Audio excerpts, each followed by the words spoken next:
وزیر اعظم سندھ گوادر جاتے ہیں، کبھی خوشاب بھی آئیں۔ کالم نگار Syed Sardar Ahmed Pirzada, the first blind journalist of Pakistan, APNS best Urdu column award holder, روزنامہ نوائے وقت، مورخہ 31 مارچ 2017۔ سبز پرچم والے اس ملک میں ابھی بھی ایسے زرد علاقے ہیں جہاں کے رہنے والوں کو 21ویں صدی تو کیا 10ویں صدی کی سہولتیں بھی مشکل سے مل رہی ہیں۔ ایسی جگہوں کا ذکر ہم عموماً بلوچستان، فاٹا اور اندرون سندھ وغیرہ کے حوالے سے سنتے ہیں، لیکن ترقی یافتہ پنجاب میں بھی کچھ ایسے حصے ہیں جن کا مقابلہ بلوچستان، سندھ اور خیبر پختونخوا کی زمانہ قدیم کی جگہوں سے کیا جائے تو پنجاب کے یہ علاقے بھی مقابلہ نہ ہاریں۔ پے در پے پاکستانی حکومتوں کی عدم توجہی اور چھوٹے موٹے جاگیرداروں کی بے برکتی کے باعث خوشاب بھی ایک ایسا ہی ضلع ہے جو زمانہ قدیم کے غیر ترقی یافتہ علاقوں کی مثالوں میں ٹاپ 10 میں آ سکتا ہے۔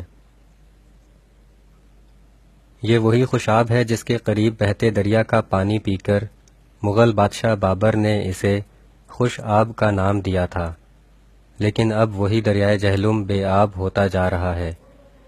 خوشاب کی صحرائی ریت، سیم زدہ مٹی، دلدل، زیر زمین کڑوے پانی، سنگلاخ پہاڑوں، خشک میدانوں اور بے آب ہوتے دریائے جہلم کے باوجود یہاں کے رہنے والے صلاحیتوں اور ہمتوں سے خالی نہیں ہوئے، جس کی مثال سیاست، فوج، سول بیوروکریسی، پولیس، ادب، صحافت، وکالت، فنون لطیفہ، کاروبار، ٹیکنالوجی، میڈیکل اور تعلیم وغیرہ، یعنی ہر شعبے میں چمکنے والے ضلع خوشاب کے روشن ستارے ہیں۔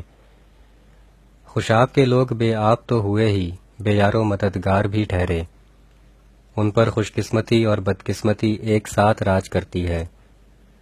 خوش قسمتی اس لیے کہ حکومت کوئی بھی ہو، اس کا کوئی نہ کوئی وفاقی یا صوبائی وزیر ضلع خوشاب سے ضرور ہوتا ہے۔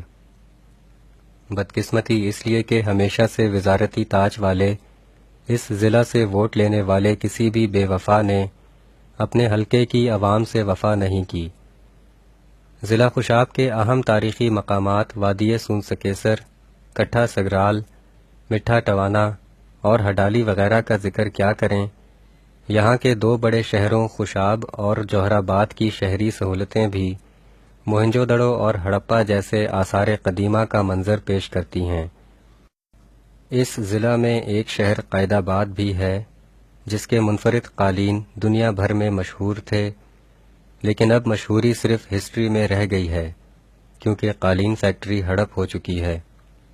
ضیاء الحق دور کے اسٹرانگ وفاقی وزیر تعلیم اور وفاقی وزیر داخلہ ملک نسیم احمد آہیر، جن کا نام مشرف حکومت میں بھی گورنر پنجاب کے لیے زیر غور رہا، خوشاب کے بزرگ سیاستدان ہیں۔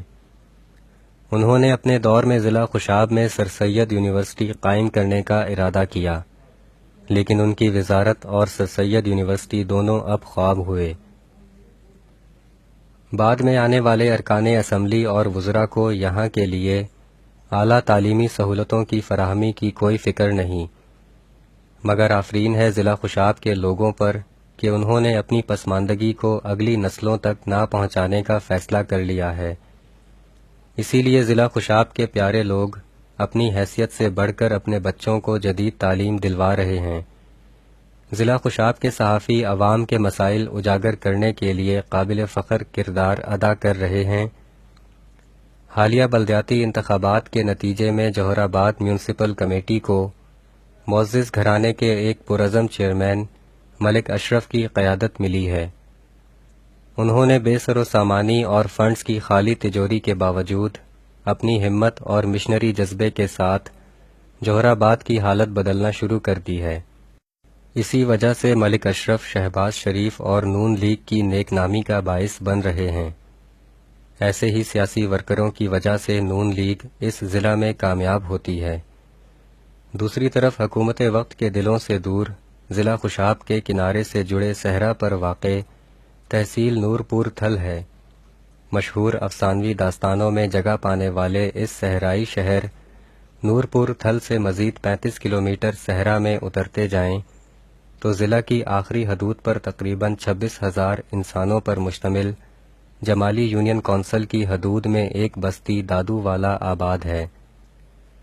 بین الاقوامی فنڈز کو استعمال کرنے کے لیے جب 1987 میں غریب پاکستان کے مزید غریب علاقوں پر بنیادی صحت مراکز قائم کرنے کا احسان کیا جا رہا تھا تو دادو والا پر بھی ترس کھا کر ایک BHU کی منظوری دی گئی، لیکن برس ہا برس تک عملے کی تعیناتی نہ ہونے اور عمارت کی عدم دستیابی کے باعث یہاں کے حب الوطن مریض عطائیوں کے رحم و کرم پر ہی رہے۔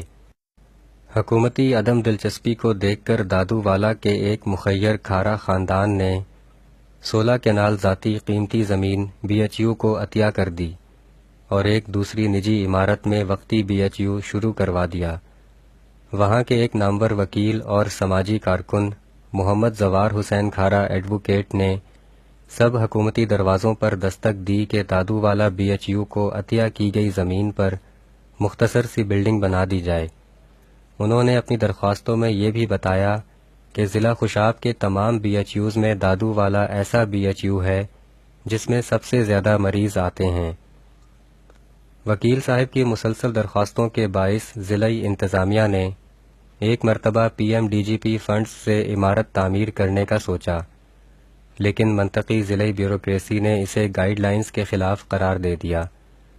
اس کے علاوہ محتسب پنجاب ریجنل آفس سرگودا نے محمد زوار حسین کھارا ایڈوکیٹ کی درخواست پر مذکورہ بلڈنگ کی تعمیر کے لیے محکمہ صحت پنجاب کو 2010-11 کے بجٹ میں سے 1 مہینے کے اندر فنڈز مہیا کرنے کی ہدایت کی تھی۔ تاہم ہر طرح کی جدوجہد کے باوجود 30 برس گزرنے کے بعد بھی دادو والا BHU کو اب تک عمارت نصیب نہیں ہو سکی ہے۔ محکمے والوں کا افسوسناک اعتراض یہ ہے کہ دادو والا تک کوئی پکی سڑک نہیں جاتی، اس لیے ٹھیکیدار وہاں بلڈنگ بنانے سے ہچکچاتے ہیں۔